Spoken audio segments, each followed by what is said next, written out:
नमस्कार दोस्तों, स्वागत है आप सभी का आपके अपने चैनल सपोर्टिंग एजुकेशन एग्ज़ाम में। दोस्तों, आप सभी लोग कैसे हैं? उम्मीद करता हूं कि आप सभी लोग बेहतरीन होंगे और अपनी तैयारी को एक बेहतरीन तरीके से कर रहे होंगे। तो आज की क्लास में हम देखने वाले हैं संपूर्ण पर्यावरण अध्ययन को, जिसमें हम एनसीईआरटी भी देखेंगे और प्लस पेडागोजी के क्वेश्चन भी देखेंगे। तो यहाँ पर आप जो है वन लाइनर क्वेश्चन होंगे, तो आप लोग स्किप ना करें, क्लास को पूरी अटेम्प्ट करें ताकि आपका कोई भी क्वेश्चन सीटेट में यदि आता है तो आपसे छूटने ना पाए। क्योंकि यदि आप वाकई सीरियस हैं तो पेपर यदि वाकई आपको निकालना है तो आप जो है वीडियो को, क्लास को लास्ट तक देखते रहिएगा, ताकि हम हर वो टॉपिक को देख सकें जो हमारे सीटेट एग्ज़ाम के लिए इम्पोर्टेंट है। तो चलिएगा, आज की क्लास में हम वही देखेंगे और इसमें हम संपूर्ण जो है टॉपिक को, सारे टॉपिकों को हम यहाँ की आज की क्लास में कवर करेंगे। तो यहाँ पे टोटल हमारे 100 क्वेश्चन होंगे और 100 क्वेश्चन में ऐसा होगा नहीं कि 50% आपको जो है सीटेट में क्वेश्चन डायरेक्ट देखने को ना मिले। तो आप लोग लास्ट तक बने रहिएगा और यदि आप चैनल पर पहली बार हैं तो चैनल को सब्सक्राइब जरूर करें और अपने दोस्तों को भी शेयर करें। तो चलिएगा, बिना किसी देरी के आज की क्लास को शुरू करते हैं और देखते हैं किस प्रकार से क्वेश्चन सीटेट में आ सकते हैं और एनसीईआरटी में किस प्रकार के क्वेश्चन दिए गए हैं। ठीक है ना? चलिएगा, तो बिना किसी देरी के आज की क्लास को शुरू करते हैं और देखते हैं। आपकी स्क्रीन पर आ चुका है पहला क्वेश्चन। पहला क्वेश्चन क्या कहता है? खेजड़ी वृक्ष से। सबसे पहले हम 50 क्वेश्चन एनसीईआरटी के देखेंगे और उसके जस्ट बाद हम देखेंगे पेडागोजी के क्वेश्चन। तो आप लोग पहले एनसीईआरटी को देखिएगा। कहता है कि खेजड़ी वृक्ष मुख्य रूप से कहाँ पाया जाता है? तो आपको ध्यान रखना है कि जो खेजड़ी का वृक्ष है ये राजस्थान में पाया जाता है, रेगिस्तान, थार रेगिस्तान में। ठीक है ना? कोई व्याख्या नहीं होगी, अपन फटाफट से क्वेश्चनों को देखेंगे।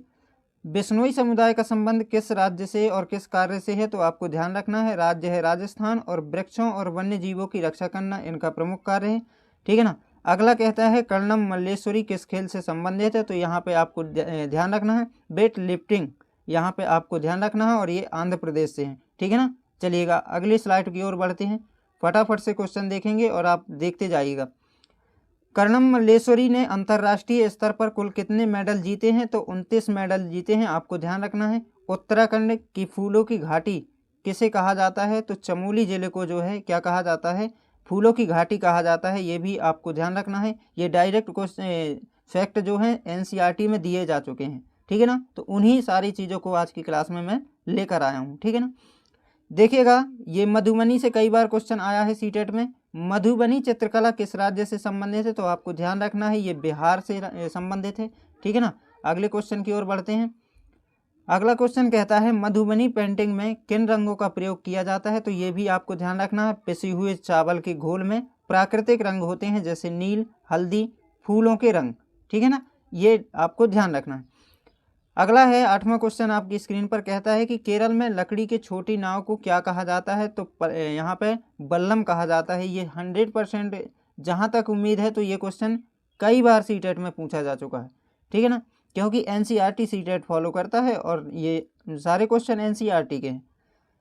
हाथियों के झुंड का नेतृत्व कौन करता है? तो ये कौन करता है? सबसे बुजुर्ग हथनी जो होती है ये प्रमुख होती है इसमें, हाथियों के झुंड में, इसलिए आपको ये भी ध्यान रखना है। अगले क्वेश्चन की ओर बढ़ते हैं। अगला क्वेश्चन कहता है एक वयस्क हाथी एक दिन में लगभग कितने किलोग्राम पत्ती या झाड़ियाँ खा सकता है? तो 100 किलोग्राम से अधिक यहाँ पे याद रखना है आपको। हाथी एक दिन में कितने घंटे सोते हैं? तो ये 2 से 4 घंटे, ये एनसीईआरटी में दिए हैं, है ना? क्योंकि ये हमको जो है कई बार ऐसा पूछ लेता है कौन सा इनमें से हाथियों के झुंड के बारे में सही कथन है, ये गलत है। ठीक है ना? तो ये सारी चीज़ें आपको पता होनी चाहिए। अगला कहता है कि 3 महीने के हाथी के बच्चे का वजन लगभग कितना होता है? तो यहाँ पे आपको ध्यान रखना है 200 किलोग्राम यानी 2 क्विंटल होता है। आपको ध्यान रखना है। अगले क्वेश्चन की ओर बढ़ते हैं। अगला क्वेश्चन है, देखिएगा, चींटियों के बारे से। चींटियाँ चलते समय ज़मीन पर क्या छोड़ती हैं जिससे अन्य चींटियाँ रास्ता ढूंढ लेती हैं? तो एक गंध छोड़ती हैं जिसमें क्या होता है? फेरोमोन्स, है ना? तो आपको ध्यान रखना है। अगला क्वेश्चन कहता है रेशम का कीड़ा अपनी मादा को कैसे ढूंढ लेता है? तो उसकी गंध से पहचान जाता है, कई किलोमीटर दूर से वो पहचान जाता है। ठीक है ना? अगला क्वेश्चन कहता है रात में जागने वाले जानवर हर चीज को किस रंगों में देखते हैं? तो ये केवल काले और सफेद रंग में ही चीजों को देख पाते हैं। जैसे उल्लू होता है, तो उल्लू रात में जागता है तो वो केवल काले और सफेद रंग में देख सकता है। ठीक है ना। चलिएगा, अगला कहता है कि पक्षी अपनी गर्दन बहुत ज़्यादा क्यों हिलाते हैं, तो ये इसका कारण है क्योंकि उनकी पक्षियों की जो आंखों की पुतली होती है वो घूम नहीं सकती, इसलिए डायरेक्ट वो सीधा गर्दन हिलाते हैं, ठीक है ना, क्योंकि उनकी पुतलियां जो होती हैं आंखों की देखने वाली वो घूम नहीं सकती, ठीक है ना, केवल वो सीधे देखते हैं। चील, बाज और गिद्ध मनुष्य कितने गुना दूर देख सकते हैं, तो ये आपको ध्यान रखना है, 4 गुना। अगला क्वेश्चन कहता है सलात दिन में कितने घंटे सोता है, तो लगभग 17 घंटे यहाँ पे सोता है और पेड़ से उल्टा लटक कर सोता है, ठीक है ना, ये भी आपको ध्यान रखना है। चलिएगा, बढ़ते हैं अगले क्वेश्चन की तरफ। अगला क्वेश्चन कहता है कि सलात की जो औसत आयु कितनी होती है, तो लगभग 40 वर्ष होती है, ये भी ध्यान रखना है। बाघ के बारे में क्वेश्चन है, बाघ मनुष्य की तुलना में अंधेरे में कितना गुना बेहतर देख सकता है, तो 6 गुना तक हमसे जो है देख सकता है, ठीक है ना। बाघ की मूछें किस काम पर आती हैं, तो ये ध्यान रखना है कि हवा में हुए कंपन को भांपने और शिकार ढूंढने में मदद करती हैं, ठीक है ना, आपको ध्यान रखना है। बढ़ते हैं अगले क्वेश्चन की तरफ। अगला क्वेश्चन है भारत में पाए जाने वाले जहरीले सांपों की कितनी प्रजातियां हैं, तो 4 प्रकार की जहरीले सांप पाए जाते हैं भारत में, जिसमें नाग, करेत, अफाई और दुबैया, ये 4 प्रकार की प्रजाति जो है जहरीली पाई जाती है, ठीक है ना। सांप के कितने खोखले जहरीले दांत होते हैं, तो केवल 2 दांत होते हैं जो जहरीले होते हैं, खोखले दांत होते हैं, ठीक है ना। कालबेलिया नृत्य जो है किस राज्य से संबंधित है, तो ये राजस्थान से संबंधित है, आपको ध्यान रखना है, ठीक है ना। चलिएगा, बढ़ते हैं अगले क्वेश्चन की तरफ। अगला क्वेश्चन कहता है सपेरों की जाति समुदाय को क्या कहा जाता है, तो कालबेलिया कहा जाता है, ठीक है ना, राजस्थान से संबंधित है। 26वां क्वेश्चन कहता है मानव पेट के अंदर का तापमान कितना होता है, तो लगभग 30 डिग्री सेल्सियस होता है, आपको ध्यान रखना है। हमारे पेट का पाचन रस किस प्रकृति का होता है, तो अम्लीय होता है, आप सभी लोग जानते हैं, ठीक है ना। चलिएगा, बढ़ते हैं अगले क्वेश्चन की तरफ। अगला क्वेश्चन है नेफेंथिस पौधा से, नेफेंथिस घटपर्णी जिसको बोलते हैं, पौधा भारत में कहाँ पाया जाता है, तो मेघालय में पाया जाता है, साथ ही ये ऑस्ट्रेलिया और इंडोनेशिया में भी पाया जाता है, ठीक है ना। तो जब भी भारत की बात करें तो मेघालय में, ठीक है ना। नेफेंथिस पौधा किन जीवों का शिकार करता है, तो आपको ध्यान रखना है, मेढक, कीड़े मकोड़े और चूहों का शिकार करता है ऑक्सीजन प्राप्त करने के लिए, ठीक है ना। वेलक्रो की खोज किसने की थी, तो आपको ध्यान रखना है जॉर्ज दे मेंट्रल, 1948 में यहाँ पे इन्होंने खोज की थी वेलक्रो की, ठीक है ना। चलिएगा, बढ़ते हैं अगले क्वेश्चन की तरफ। अगला क्वेश्चन है कि मिर्च भारत में कहाँ से आई है, तो दक्षिण अमेरिका से आई है, पुर्तगाली व्यापारी लेकर आए थे, आप सभी लोग जानते हैं। भिंडी और कॉफ़ी भारत में कहाँ से आई है, तो अफ्रीका से ये आई है। ये डायरेक्ट जो है क्वेश्चन ये सीटेट के लिए काफ़ी इंपॉर्टेंट है और एनसीईआरटी में डायरेक्ट दिए गए हैं, देख लेना आप जब पेपर में बैठेंगे तो डायरेक्ट क्वेश्चन देखने को मिलेंगे, है ना। इसलिए आपको इन चीज़ों को हल्के में नहीं लेना है और एनसीईआरटी को तो बिल्कुल भी नहीं, इनके हर क्वेश्चन को आपको देख लेना है, ठीक है ना। अगला क्वेश्चन क्या कहता है, देखिएगा, बढ़ते हैं अगले क्वेश्चन की तरफ। गोभी और मटर भारत में कहाँ से आए हैं, तो आपको ध्यान रखना है यूरोप से, ठीक है ना। गोभी और मटर कहाँ से आए हैं, तो यूरोप से आए हैं। भिंडी अफ्रीका से और मिर्च आई है कहाँ से, दक्षिण अमेरिका से, ठीक है ना। चलिएगा, बढ़ते हैं अगले क्वेश्चन की तरफ। अगला क्वेश्चन क्या कहता है कि सोयाबीन मूल रूप से किस देश से संबंधित है, तो चीन से संबंधित है, आपको ध्यान रखना है। यहाँ पे अगला कहता है गढ़सीसर तालाब कहाँ स्थित हैं, तो जैसलमेर राजस्थान में स्थित हैं। अल बिरूनी किस देश से भारत आया था, तो ये उज्बेकिस्तान से भारत आया था, आपको ध्यान रखना है। चलिएगा, बढ़ते हैं अगले क्वेश्चन की तरफ। अगला क्वेश्चन कहता है कि मृत सागर के 1 लीटर पानी में कितना नमक होता है, तो लगभग 300 ग्राम जो है इसमें नमक पाया जाता है, ठीक है ना। इसलिए इसमें क्या होता है कि हम लोग आसानी से जो है क्या कर सकते हैं, बैठ सकते हैं, चल सकते हैं, ठीक है ना। चलिएगा, अगले क्वेश्चन की ओर चलते हैं। मलेरिया किस मच्छर के काटने से होता है, तो आपको ध्यान रखना है मादा एनाफिलीज मच्छर, ये आपको मच्छर का नाम जो है याद रखना है, मादा एनाफिलीज, ठीक है ना, ध्यान रखना है। मलेरिया की दवा किस पेड़ की छाल से बनती है, तो ये कई बार सीटेट में, है ना, कई बार सीटेट में ये क्वेश्चन आया हुआ है कि मलेरिया की जो दवा है वो किस पेड़ की छाल से बनती है, तो आपको ध्यान रखना है सिनकोना पेड़ की छाल से जो है मलेरिया की दवा बनाई जाती है, ठीक है ना। चलिएगा, अगले क्वेश्चन की ओर बढ़ते हैं। अगला क्वेश्चन कहता है मृत सागर के 1 लीटर पानी में कितना नमक होता है, ये शायद वही क्वेश्चन है ना। चलिएगा, अगली स्लाइड देखते हैं। अगली स्लाइड में क्या है, देखिएगा, एनीमिया किसकी कमी के कारण होता है, तो हीमोग्लोबिन या आयरन या लोहे की कमी के कारण होता है एनीमिया, ठीक है ना। गुण, आंवला और हरे पत्तेदार सब्जियों में प्रचुर मात्रा में क्या पाया जाता है, तो आयरन होता है, इसलिए हमें जो है एनीमिया के समय पे क्या करना चाहिए, गुड़, आंवला और हरे पत्तेदार सब्जियों का बहुत ज़्यादा प्रयोग करना चाहिए, ठीक है ना। माउंट एवरेस्ट पर चढ़ने वाली पहली भारतीय महिला कौन थी, तो बछेद्री पाल थी, आपको ध्यान रखना है। अगले क्वेश्चन की ओर बढ़ते हैं। अगला क्वेश्चन कहता है कि बछेद्री पाल ने माउंट एवरेस्ट पर कदम कब रखा था, तो यहाँ पे 23 मई 1984 को इन्होंने पहला कदम रखा था। माउंट एवरेस्ट को नेपाल में किस नाम से जाना जाता है, तो सागर माथा के नाम से जाना जाता है ना। चांगपा जनजाति कहाँ पाई जाती है, लद्दाख में पाई जाती है ना, चांगथोंग क्षेत्र में, ठीक है ना, आपको ध्यान रखना है। चलिएगा बढ़ते हैं अगले क्वेश्चन की तरफ। अगला क्वेश्चन कहता है कि चांगपा लोग अपने टेंट को क्या कहते हैं, तो रेबो कहा जाता है। इनके टेंट को क्या कहा जाता है, रेबो कहा जाता है, आपको ध्यान रखना है। चांगपा जनजाति की बकरियों के बालों में से कौन सी मशहूर शाल बनती है, तो पश्मीना शॉल यहाँ पे बनाई जाती है। कई बार ये सीटेट में क्वेश्चन आया हुआ है ना, एनसीईआरटी है, हल्के में मत लीजिएगा। अगला क्वेश्चन कहता है कि एक पश्मीना शॉल साधारण स्वेटर के कितने गुना ज़्यादा गर्म होती है, तो 6 गुना, यानी एक पश्मीना शॉल और हमारी जो स्वेटर होती है साधारण स्वेटर, वो 6 स्वेटर बराबर होती है एक पश्मीना शॉल, इतनी जो है उसमें गर्माहट होती है, ठीक है ना। चलिएगा अगले क्वेश्चन की ओर बढ़ते हैं। अगला क्वेश्चन कहता है एक पश्मीना शॉल को हाथ से बुनने में कितने घंटे लगते हैं, तो लगभग 250 घंटे लगते हैं, है ना। चिराऊ नृत्य किस राज्य में प्रसिद्ध लोक नृत्य है, तो ये मिजोरम का नृत्य है, ये इनसे भी क्वेश्चन आता ही है सीटेट में। झूम खेती मुख्य रूप से भारत में किस भाग में होती है, तो पूर्वोत्तर भारत जैसे मिजोरम, ठीक है ना, तो यहाँ पे झूम खेती की जाती है। चलिएगा बढ़ते हैं अगले क्वेश्चन की तरफ। अगला क्वेश्चन कहता है कुड़ुक किस राज्य के आदिवासियों की भाषा है, तो ये झारखंड की है। तोरंग शब्द का कुड़ुक भाषा में क्या अर्थ होता है, तो जंगल होता है। सूर्यमणि को किस नाम से जाना जाता है, तो गर्ल स्टार के नाम से यहाँ पे जाना जाता है, ठीक है ना। चलिएगा बढ़ते हैं अगली स्लाइड की ओर। अगला क्या कहता है कि पोचमपल्ली और कलमकारी बुनाई किस राज्य से संबंधित है, तो ये तेलंगाना से संबंधित है। अबू धाबी की मुद्रा क्या है, तो दिरहम, यहाँ पे आपको ध्यान रखना है, अबू धाबी की मुद्रा क्या है, दिरहम होती है। कांसा किन दो धातुओं का मिश्र धातु है, तो आपको ध्यान रखना है तांबा और टिन, ठीक है ना। चलिएगा बढ़ते हैं अगले क्वेश्चन की तरफ। अगला क्वेश्चन देखिएगा आपकी स्क्रीन पर क्या कहता है, लद्दाख में बर्फ से बने घर, बर्फ के क्षेत्र के घरों की क्या विशेषता है, तो 2 मंजिले होते हैं, समतल छतें, नीचे मंजिल पर खिड़की ना होना, ये आपको ध्यान रखना है। तो लद्दाख में जो बर्फ के घर बने होते हैं उनके बारे में विशेषता पूछ रहा है, तो ये 2 मंजिले होते हैं, समतल छत होती है, निचले मंजिल पर खिड़की नहीं होती है, ठीक है ना। खेजड़ी के पेड़ की छाल का उपयोग किस काम में आता है, तो यहाँ आपको ध्यान रखना है दवा बनाने में, और इसकी लकड़ी में जो है कीड़ा नहीं लगता है, ठीक है ना, ये भी ध्यान रखना है। बक्साइड और गांधीधाम स्टेशन किस राज्य में स्थित हैं, तो आपको ध्यान रखना है ये गुजरात में स्थित हैं, ठीक है ना। चलिएगा बढ़ते हैं अगले क्वेश्चन की तरफ।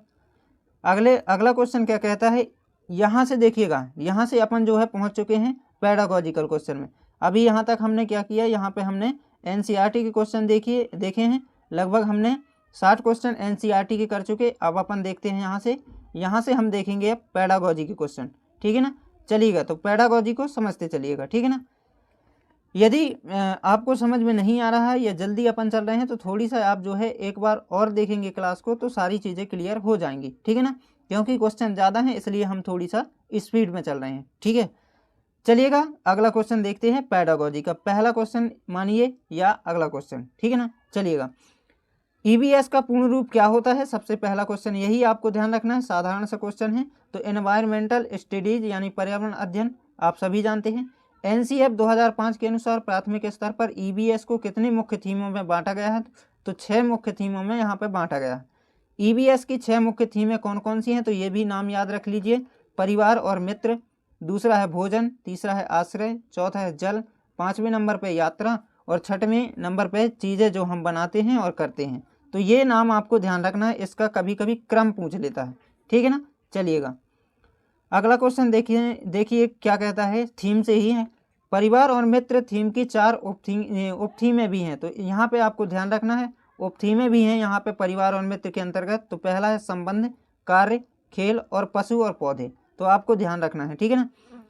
अगला क्वेश्चन है प्राथमिक स्तर पर ईबीएस को एकीकृत रूप में क्यों पढ़ाया जाता है, ताकि विज्ञान समाज विज्ञान की समझ हो सके, ठीक है ना। अगला क्वेश्चन कहता है पर्यावरण शिक्षा को एक साथ जोड़ने के लिए पर्यावरण अध्ययन की प्रकृति कैसी होती है? तो एकीकृत होती है और बाल केंद्रित होती है, ठीक है ना। चलिएगा बढ़ते हैं अगले क्वेश्चन की तरफ। अगला क्वेश्चन क्या कहता है? अगला क्वेश्चन कहता है कि प्राथमिक स्तर पर पर्यावरण अध्ययन का मुख्य उद्देश्य क्या है? तो बच्चों को उसके सामाजिक और प्राकृतिक वातावरण से जोड़ना, ये यहाँ पे इम्पोर्टेंट हो जाता है। एनसीएफ 2005 के अनुसार ईवीएस शिक्षण का मूल सिद्धांत क्या है?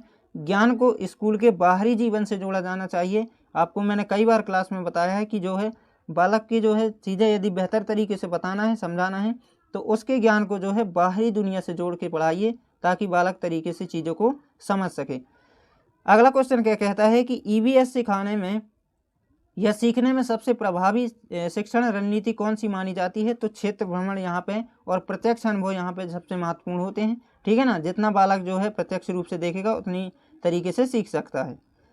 सीखने का आकलन, देखिएगा आकलन से क्वेश्चन है। तो सीखने का आकलन का प्रयोग कब होता है? तो सत्र के अंत में होता है, जिसे योगात्मक आकलन भी कहते हैं, जो वार्षिक परीक्षा कहलाती है, ठीक है ना। तो ये एक तरह से नेगेटिव होती है। हमको सतत और व्यापक मूल्यांकन के अंतर्गत जाना है, रचनात्मक मूल्यांकन को अपनाना है, ना कि योगात्मक मूल्यांकन को, ठीक है ना। सीखने के लिए आकलन कब किया जाता है? तो ये शिक्षण अधिगम प्रक्रिया के दौरान किया जाता है। प्रक्रिया के दौरान रचनात्मक सीखने के रूप में आकलन क्या अर्थ है? तो स्वयं आकलन यहाँ पे हो जाएगा, ठीक है ना। चलिएगा बढ़ते हैं अगले क्वेश्चन की तरफ। अगला क्वेश्चन क्या कहता है? पोर्टफोलियो क्या है? तो किसी निश्चित अवधि में बच्चों द्वारा किए गए कार्यों का क्रमिक संग्रह होता है पोर्टफोलियो, ठीक है ना। ईवीएस कक्षा में कथा या कहानी या कविताओं का प्रयोग क्यों किया जाता है? विषय को आनंददायक बनाने के लिए यहाँ पे, ठीक है ना, और जो है बढ़िया तरीके से बालक को सिखाने के लिए हम जो है इसमें कहानियों का और कविताओं का प्रयोग करते हैं। अगला क्वेश्चन कहता है स्थानिक और वैश्विक संदर्भ से जोड़ने के लिए प्राथमिक स्तर पर ईवीएस में मानचित्रण में से किस कौशल का विकास होता है? तो यहाँ पे स्थानों की सापेक्ष स्थिति, दिशा और दूरी की समझ बालक में विकसित होती है, ठीक है ना। चलिएगा बढ़ते हैं अगले क्वेश्चन की तरफ। अगला क्वेश्चन कहता है, अगला क्वेश्चन क्या कहता है? देखिएगा अगला क्वेश्चन कहता है ईवीएस शिक्षण में खोज आधारित दृष्टिकोण का क्या लाभ होता है? तो खोज आधारित में क्या होता है? बच्चे जो है वैज्ञानिक दृष्टिकोण विकसित करते हैं और जिज्ञासा का विकास होता है, ठीक है ना। दत्तकार का मुख्य उद्देश्य क्या होता है? तो अधिगम विस्तार के अवसर देना, यानी अधिगम को बढ़ाना, ठीक है ना। ईवीएस पाठ्यक्रम में विषय वस्तु की बजाय थीम क्यों रखी गई हैं? अंतर संबंधों और व्यवहारिक समझ को विकसित करने के लिए यहाँ पे आपको ध्यान रखना है, ठीक है। चलिएगा बढ़ते हैं अगले क्वेश्चन की तरफ। अगला क्वेश्चन कहता है बच्चों को पर्यावरण संरक्षण के प्रति संवेदनशील बनाने का सबसे अच्छा तरीका क्या है? तो पौधे लगाना और उनकी देखभाल करने के लिए प्रेरित करना, ये सबसे बढ़िया तरीका हो जाता है ना। यदि बालक के अंदर पर्यावरण संरक्षण के प्रति संवेदनशील या जागरूकता पैदा करनी है तो उसके लिए क्या कहना है? पौधा लगाना और उनकी देखभाल करने के लिए प्रेरित करना। कक्षा 1 और 2 में ईवीएस का अलग पाठ्यपुस्तक क्यों नहीं होती है? देखिए आप देखेंगे तो कक्षा 1-2 में कोई भी जो है पाठ्यपुस्तक नहीं दी गई है पर्यावरण की।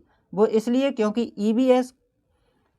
ईवीएस को भाषा और गणित के माध्यम से पढ़ाया जाता है, इसलिए यहाँ पे जो है ईवीएस की कोई पुस्तक नहीं है 1-2 में, ठीक है ना। ईवीएस कक्षा में प्रश्न पूछने की तकनीक का उपयोग किस लिए किया जाता है? तो विद्यार्थियों में चिंतन और जिज्ञासा उत्पन्न करने के लिए, आपको ध्यान रखना है। चलिएगा बढ़ते हैं अगले क्वेश्चन की तरफ। अगला क्वेश्चन कहता है प्राथमिक स्तर पर मूल्यांकन का सबसे उपयुक्त तरीका कौन सा होता है? तो अवलोकन या पोर्टफोलियो या सतत मूल्यांकन, ठीक है ना। तीनों चीज़ें आपको ध्यान रखना है, ये सतत मूल्यांकन के उदाहरण होते हैं। उपखन्यात्मक अभिलेख में क्या दर्ज किया जाता है? तो बच्चे के जीवन की विशिष्ट घटनाओं और व्यवहार का विवरण होता है। रेटिंग स्केल किस तकनीक का प्रयोग होता है? तो अवलोकन का आपको ध्यान रखना है। चलिएगा बढ़ते हैं अगले क्वेश्चन की तरफ। अगला क्वेश्चन क्या कहता है? चेक लिस्ट का उपयोग किस लिए होता है? तो विशिष्ट कौशलों की उपस्थिति अनुपस्थिति जांचने के लिए चेक लिस्ट का उपयोग किया जाता है, ठीक है ना। ईवीएस शिक्षण में रोल प्ले यानी नाटकीकरण की क्या भूमिका होती है? तो बच्चों में सहानुभूति, सामाजिक कौशल और सक्रिय भागीदारी बढ़ाना। यहाँ पे जब बालक स्वयं करता है, रोल प्ले का मतलब स्वयं नाटक में पात्र बनता है या कुछ भी करता है, तो उसमें क्या होती है? सामाजिक कौशल का विकास होता है और सक्रिय भागीदारी होती है, ठीक है ना। एनसीएफ 2005 के अनुसार ईवीएस पाठ्यक्रम की भाषा कैसी होनी चाहिए? तो यहाँ पे आपको ध्यान रखना है बच्चों की रोजमर्रा की बोली या मातृभाषा से जुड़ी हुई होनी चाहिए ताकि बालक चीज़ों को समझ सके, ठीक है। चलिएगा बढ़ते हैं अगले क्वेश्चन की तरफ। अगला क्वेश्चन कहता है ईवीएस पाठ्य पुस्तक में परिभाषाओं का स्थान कैसा होना चाहिए। तो प्राथमिक स्तर पर अमूर्त परिभाषाओं को पूरी तरीके से बचना चाहिए, आपको ध्यान रखना है। कई बार ये ऑप्शन आपको ध्यान रखना है, तो परिभाषाओं पर अपन को बल नहीं देना है प्राइमरी स्तर पर, ठीक है ना। 89वां क्वेश्चन आपकी स्क्रीन पर क्या कहता है, बाल केंद्रित ईवीएस कक्षा की मुख्य विशेषता क्या है। तो बच्चे को प्रश्न पूछने और स्वयं करके सीखने की स्वतंत्रता दी जानी चाहिए। और पर्यावरण शब्द किस भाषा से बना हुआ है। तो यहाँ पे फ्रेंच भाषा का शब्द होता है, जिसका मतलब होता है घेरा या आसपास का घेराव, ठीक है ना। चलिएगा अगला क्वेश्चन देखते हैं। अगला क्वेश्चन कहता है कि सच्चा पर्यावरण अध्ययन कहाँ घटित होता है। तो वास्तविक जीवन की स्थितियों और गतिविधियों में होता है, ठीक है ना। समस्या समाधान विधि का पहला चरण क्या है। तो समस्या की पहचान करना ही सबसे पहला चरण होता है।